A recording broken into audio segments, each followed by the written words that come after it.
Welcome to all of you. In this video, we will discuss about accidents. तो आज हम चर्चा करेंगे शब्द रूप के बारे में, वो भी कैसा शब्द रूप, उकारांत स्त्रीलिंग शब्द रूप, मतलब ऊ से समाप्त होने वाले शब्द हों और वह स्त्रीलिंग शब्द हो। जैसे आज हम लोग लिए हैं धेनु। धेनु मतलब होता है गाय। धेनु लास्ट ऊ से क्या है, समाप्त होने वाला शब्द है, वो भी किस प्रकार का, स्त्रीलिंग शब्द। तो आज हम पढ़ने वाले हैं उकारांत स्त्रीलिंग शब्द रूप धेनु का। तो धेनु के समान ही हम लोगों का रज्जु, रज्जु मतलब होता है रस्सी, इसका भी रूप धेनु के समान ही चलेगा। और चंचू, चंचू मतलब होता है चोंच, इसका रूप भी इसी के समान चलने वाला है। और देखिए तनु, तनु मतलब होता है शरीर, मतलब उकारांत स्त्रीलिंग शब्दों के रूप इसी की तरह ही चलेंगे। तो चलिए हम लोग धेनु का देख लेते हैं शब्द रूप। फर्स्ट है धेनु, धेनु। अगर तनु का लेंगे तो तनु और तनुम, और इसी प्रकार से अगर रज्जु का लेंगे तो रज्जु और रज्जुम। मतलब हम लोगों को क्या है, जो शब्द है, मूल शब्द जैसे धेनु है उसके जगह पर तनु, रज्जु और चच्चू मतलब ऐड करना है, और बाकी जितने भी प्रत्यय लगे हुए हैं उनको वैसी के वैसी ही रखना है। तो इस प्रकार से जब हम लोग धेनु का एक शब्द का रूप मेमोराइज कर लेते हैं तो सभी का याद हो जाता है। तो चलिए हम लोग पहले कैसे पढ़ते थे उसको देख लेते हैं। पहले सीधा प्रथमा एकवचन, द्विवचन, बहुवचन, फिर द्वितीया का एकवचन, द्विवचन, बहुवचन। तो देखिए धेनु धेनु, धेन्वा प्रथमा, धेनुम धेनु, धेनु द्वितीया, धेन्वा धेनुभ्याम, धेनुभ्य तृतीया, धेन्वे धेनुभ्याम, धेनुभ्य चतुर्थी, धेनु धेनुभ्याम, धेनुभ्य पंचमी, धेनु धेनुनाम षष्ठी, और धेनौ धेनुः धेनुषु सप्तमी, हे धेनु हे धेनु हे धेनुः संबोधन। तो इस प्रकार से हम लोग इसको कैसे पढ़ते थे। प्रथमा का एकवचन, द्विवचन, बहुवचन, फिर द्वितीया का एकवचन, द्विवचन, बहुवचन, धेनु धेनु, धेन्वः, धेनुम धेनु, धेनुः, इस प्रकार से हम लोग पढ़ते थे। लेकिन अब हम लोग इसको सरल तरीके से पढ़ेंगे ताकि यह आसानी से याद हो जाए, एक गाने के माध्यम से क्या है, अच्छे से याद हो जाए, मतलब सिंपल तरीके से हम लोग इसको मेमोराइज करेंगे। तो देखिए हम लोग इसको प्रथमा का हम लोग विभक्ति धेनु का ले लिए हैं, धेनु का शब्द ले लिए हैं, उसका एक वचन रूप प्रथमा से लेकर के संबोधन तक देखेंगे। और इसके पहले देखिए प्रथमा से लेकर के संबोधन, ये तो सीरियल वाइज रहता है, प्रथमा द्वितीया तृतीया चतुर्थी पंचमी षष्ठी सप्तमी संबोधन, प्रथमा द्वितीया तृतीया चतुर्थी पंचमी षष्ठी सप्तमी संबोधन। ये तो भूलने योग्य ही नहीं है, क्योंकि प्रथमा के बाद द्वितीया, एक के बाद दो ही आता है, दो के बाद तीन आता है, तृतीया, तृतीया चतुर्थी पंचमी षष्ठी सप्तमी संबोधन, प्रथमा द्वितीया तृतीया चतुर्थी पंचमी षष्ठी संबोधन, प्रथमा द्वितीया तृतीया चतुर्थी पंचमी षष्ठी सप्तमी संबोधन, प्रथमा द्वितीया तृतीया चतुर्थी पंचमी षष्ठी सप्तमी संबोधन। तो इसी प्रकार से हम लोग प्रथमा से लेकर के संबोधन तक एक वचन रूप को पहले देखेंगे, फिर द्विवचन रूप को, फिर बहुवचन रूप को। तो देखिए एक वचन रूप धेनुः धेनुम, धेन्वा धेन्वे, धेनुः धेनुः, धेनौ धेनु, धेनुः धेनुम, धेन्वा धेन्वे, धेनुः धेनुः, धेनौ धेनु। इसको हम लोग को पहले क्या है, उच्चारण करना सीखना है, उसके बाद हम लोग इसको जल्दी जल्दी अच्छे तरीके से गाने के रूप में मेमोराइज करेंगे। देखिए धेनुः धेनुम, धेन्वा धेन्वे, धेनुः धेनुः, धेनौ धेनु। अब यहाँ पर एक चीज़ और समझने योग्य है कि चतुर्थी का एक वचन धेन्वे है, अगर धेन्वई है भी बोलेंगे तो पर भी इसके शब्द रूपों के अनुसार कारक चिन्ह वही के वही लगेंगे।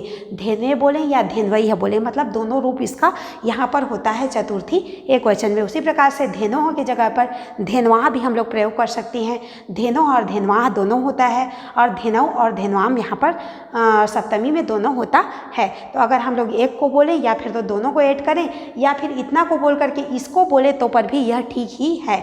तो देखिए हम लोगों का धेनु का एक वचन रूप, हम लोगों का धेनु का एक वचन रूप प्रथमा से लेकर के संबोधन तक, धेनुः धेनुम, धेन्वा धेन्वे, धेनुः धेनुः, धेनौ धेनु, धेनुः धेनुम, धेनुः धेनुम, धेन्वा धेन्वे, धेनुः धेनुः, धेनौ धेनु, धेनुः धेनुम, धेन्वा धेन्वे, धेनुः धेनुः, धेनौ धेनु। इसको देखिए धेनौ लिखा है, धेनौ भी हम लोग बोल सकते हैं, हिंदी में बोलना चाहे तो धेनौ, लेकिन संस्कृत में बोलेंगे तो धेनौ, मतलब औ यूज होता है, औ के जगह पर हम लोग औ यूज करते हैं। तो देखिए धेनुः धेनुम, धेन्वा धेन्वे, धेनुः धेनुः, धेनौ धेनु, धेनुः धेनुम, धेन्वा धेन्वे, धेनुः धेनुः, धेनु धेनौ। इसी प्रकार से देख लीजिए धेनु धेनुम धेनवा। यहाँ पर हम लोग संबोधन में अगर हे का चिन्ह नहीं लगाते हैं संबोधन या फिर तो गाने के लिए हे को हटाया जा रहा है, उसको आप लोग बाद में भी ऐड कर सकते हैं। और अगर धेनु भी बोलते हैं तो संबोधन का ऑलरेडी चिन्ह जो लगा हुआ है हे का चिन्ह। तो देखिए धेनु धेनुम धेनवा धेनवे धेनु धेनऊ धेनो। इस प्रकार से हम लोग तनु का अगर ले लेते हैं तो तनु तनुम तनवा तन्वे तनु तनऊ तनो तनु तनुम तनवा तन्वे तनु तनऊ तनो। इस प्रकार से अब हम लोग रज्जु का देख लेते हैं। रज्जु मतलब होता है रस्सी। तो रज्जु ह रज्जुम रजवा रजवे रज्जु ह रज्जु ह रजऊ रजो। तो इस प्रकार से हम लोगों का रज्जु का हो जाता है। उसी प्रकार से अगर हम लोग चच्चू, चच्चू मतलब होता है चोंच, चोंच का देखेंगे तो हो जाएगा चच्चू ह चच्चुम चचवा चचवे चच्चू ह चच्चू ह चच्चो चच्चू ह चच्चू ह चचऊ चचो। तो इस प्रकार से हम लोग का चच्चू देखिए, चच्चू तो वैसे भी उच्चारण करते भी यह तरीके से नहीं बनता है। तो इसी प्रकार से हम लोग सिंपल धेनु तनु का देखेंगे। धेनु ह धेनुम धेनवा धेनवे धेनु ह धेनऊ धेनो तनु ह तनुम तनवा तन्वे तनु ह तनऊ तनो धेनु ह धेनुम धेनवा धेनवे धेनु ह धेनऊ धेनो धेनु ह धेनुम धेनवा धेनवे धेनु ह धेनऊ धेनो तनु ह तनुम तनवा तन्वे तनु ह तनऊ तनो धेनु ह धेनुम धेनवा धेनवे धेनु ह धेनऊ धेनो तनु ह तनुम तनवा तन्वे तनु ह तनऊ तनो धेनु ह धेनुम धेनवा धेनवे धेनु ह धेनऊ धेनो धेनु ह धेनुम धेनवा धेनवे धेनु ह धेनऊ धेनो धेनु हम धेनुम धेनवा धेनवे धेनु ह धेनऊ धेनो धेनु ह धेनुम धेनवा धेनवे धेनु ह धेनऊ धेनो। इस प्रकार से हम लोग धेनु का मतलब होता है गाय, धेनु का मतलब होता है गाय। तो हम लोग शब्द रूप पढ़ रहे हैं गाय। धेनु संस्कृत में होता है धेनु, हम लोगों का उकारांत उ से समाप्त होने वाला स्त्रीलिंग शब्द। तो देखते हैं एक वचन धेनु ह धेनुम धेनवा धेनवे धेनु ह धेनऊ धेनो। इस प्रकार से हम लोग अगर द्विवचन पर पहुंचते हैं, द्विवचनांत रूप पहुंचते हैं, प्रथमा से लेकर के संबोधन तक धेनु का शब्द रूप द्विवचनांत रूप, प्रथमा से लेकर के संबोधन तक द्विवचनांत रूप। द्विवचन को हम लोग ऐसे सीधा देखने वाले हैं, पहले प्रथमा फिर द्वितीया फिर तृतीया, ऐसे करते करते संबोधन तक। तो देखिए धेनु धेनु धेनुभ्याम धेनुभ्याम धेनुभ्याम धेनोह धेनोह हे धेनु धेनु धेनु धेनुभ्याम धेनुभ्याम धेनुभ्याम धेनोह धेनोह हे धेनु। अगर हम लोग तनु की बात करेंगे तो तनु तनु तनुभ्याम तनुभ्याम तनुभ्याम तनोह तनोह हे तनु। अगर चच्चू की बात करें तो चच्चू चच्चू चच्चुभ्याम चच्चुभ्याम चच्चुभ्याम चचोह चचोह हे चच्चू। अगर हम लोग देख लेते हैं रज्जू, रज्जू मतलब होता है रस्सी, रस्सी की बात करेंगे तो रज्जू रज्जू रज्जुभ्याम रज्जुभ्याम रज्जुभ्याम रजोह रजो हे रज्जू। अब इसी प्रकार से हम लोग धेनु का एक दो बार और देख लेते हैं। धेनु धेनु धेनुभ्याम धेनुभ्याम धेनुभ्याम धेनोह धेनोह हे धेनु धेनु धेनु धेनुभ्याम धेनुभ्याम धेनुभ्याम धेनोह धेनोह हे धेनु धेनु धेनु धेनुभ्याम धेनुभ्याम धेनुभ्याम धेनोह धेनोह हे धेनु धेनु धेनु धेनुभ्याम धेनुभ्याम धेनुभ्याम धेनोह धेनोह हे धेनु धेनु धेनु धेनुभ्याम धेनुभ्याम धेनुभ्याम धेनु धेनोह धेनोह हे धेनु। तो इस प्रकार से हम लोग का धेनु का क्या हुआ, द्विवचनांत रूप हो गया। धेनु धेनु यहाँ पर बड़ा ऊ है देखिए, फिर धेनुभ्याम धेनुभ्याम धेनुभ्याम में छोटा ऊ है और उसके बाद धेनोह धेनोह और फिर हे धेनु बोलेंगे तो हम लोगों का यह जो प्रथमा का द्विवचन रूप ही सामने आ जाता, फिर से आ जाता है। और इसमें देखने योग्य बातें हैं कि ये दोनों हम लोग का द्विवचन रूप, प्रथमा और द्वितीया का द्विवचन रूप समान होगा और तृतीया चतुर्थी और पंचमी तीनों का द्विवचनांत रूप समान होगा। उसी प्रकार से हम लोगों का आगे देख लेते हैं षष्ठी और सप्तमी का द्विवचनांत रूप वही मतलब धेनोह धेनोह ही होगा। और उसी प्रकार से हे धेनु जो है वह ऊपर वाला द्विवचनांत रूप प्रथमा का ही आ जाता है। तो इस प्रकार से हम लोग का द्विवचन धेनु धेनु धेनुभ्याम धेनुभ्याम धेनुभ्याम धेनोह धेनोह धेनुना धेनोह धेनोह हे धेनु। फिर से एक बार देख लीजिए, धेनु धेनु धेनुभ्याम धेनुभ्याम धेनुभ्याम तीन बार आता है, धेनुभ्याम धेनुभ्याम धेनुभ्याम फिर धेनोह धेनोह फिर हे धेनु। अब देखिए धेनु धेनु धेनुभ्याम धेनुभ्याम धेनुभ्याम धेनोह धेनोह हे धेनु। तो हम लोग का ये द्विवचनांत रूप हो गया। अब हम लोग बहुवचन के रूप के बारे में बात करेंगे। तो देखिए बहुवचनांत रूप हम लोगों का, बहुवचनांत रूप में हम लोगों का देखिए ये चतुर्थी और पंचमी, चतुर्थी और पंचमी का बहुवचनांत रूप दोनों समान होगा। उसी प्रकार से जो संबोधन है वह क्या है बहुवचन, द्वितीया का प्रथमा का रूप ही फिर से आ जाता है। अब हम लोग इसको देख लेते हैं।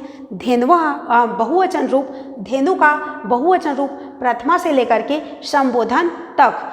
धेनवः धेनुः धेनुभिः, धेनवः धेनुः धेनुभिः, धेनवः धेनुः धेनुभिः, मतलब हम लोग का प्रथमा का बहुवचन और फिर द्वितीया का बहुवचन, फिर तृतीया का बहुवचन रूप। तो देखते हैं धेनवः धेनुः धेनुभिः धेनुभ्यः धेनुभ्यः धेनूनां धेनुषु हे धेनवः। फिर से एक बार देख लेते हैं। अगर हम लोग इसको देखना चाहें तनु का, तो देखिए तनुः तनुः तनुभिः तनुभ्यः तनुभ्यः तनूनां तनुषु हे तन्वः। धेनवः धेनवः धेनुः धेनुभिः धेनुभ्यः धेनुभ्यः धेनूनां धेनुषु हे धेनवः। तो यहाँ पर देखने योग्य बातें हैं कि यहाँ पर धेनु ही आ रहा है। अगर हम लोग दूसरे जैसे इकारांत स्त्रीलिंग पर पहुँचते हैं या आकारांत स्त्रीलिंग पर पहुँचते हैं तो यहाँ पर उसका रूप अलग हो जाता है, लेकिन यहाँ पर इसी को जानने योग्य है कि धेनु आ जाता है बहुवचन का। बहुवचन में द्वितीया का बहुवचन रूप धेनु ही होता है, मतलब यहाँ पर बड़ा ऊ लगा है। उसी प्रकार से देखिए धेनु नाम, हम लोग अगर षष्ठी पर आ जाते हैं धेनु नाम पर, तो यहाँ पर भी बड़ा ऊ है और बाकी सभी में छोटा ऊ। देखिए यहाँ पर धेनुषु सप्तमी का बहुवचन देखेंगे तो छोटा ऊ ही आता है। उसी प्रकार से धेनु का देख लेते हैं। धेनवः धेनुः धेनुभिः धेनुभ्यः धेनुभ्यः धेनूनां धेनुषु हे धेनवः। धेनवः धेनुः धेनुभिः धेनुभ्यः धेनुभ्यः धेनूनां धेनुषु हे धेनवः। तो इस प्रकार देखते हैं धेनवः धेनुः धेनुभिः धेनुभ्यः धेनुभ्यः धेनूनां धेनुषु हे धेनवः। अगर हम लोग चच्चू की बात करें, चच्चू मतलब होता है चोंच, तो हो जाएगा चच्वः चच्चुः चच्चुभिः चच्चुभ्यः चच्चुभ्यः चच्चूनां चच्चुषु हे चच्वः। अगर हम लोग रज्जू की बात करेंगे, रज्जू मतलब होता है रस्सी, तो हम लोग का हो जाएगा रज्वः रज्जुः रज्जुभिः रज्जुभ्यः रज्जुभ्यः रज्जूनां रज्जुषु हे रज्वः। तो इसी प्रकार से धेनु का देख लेते हैं हम लोग बहुवचन रूप प्रथमा से लेकर के संबोधन तक। तो हम लोगों का धेनवः धेनुः धेनुभिः धेनुभ्यः धेनुभ्यः धेनूनां धेनुषु हे धेनवः। तो इस प्रकार से हम लोगों का धेनु का रूप पूर्ण होता है। पहले एक वचन देखिए धेनुः धेनुम धेनवा धेनवे धेनुः धेनुः धेनऊ धेनु।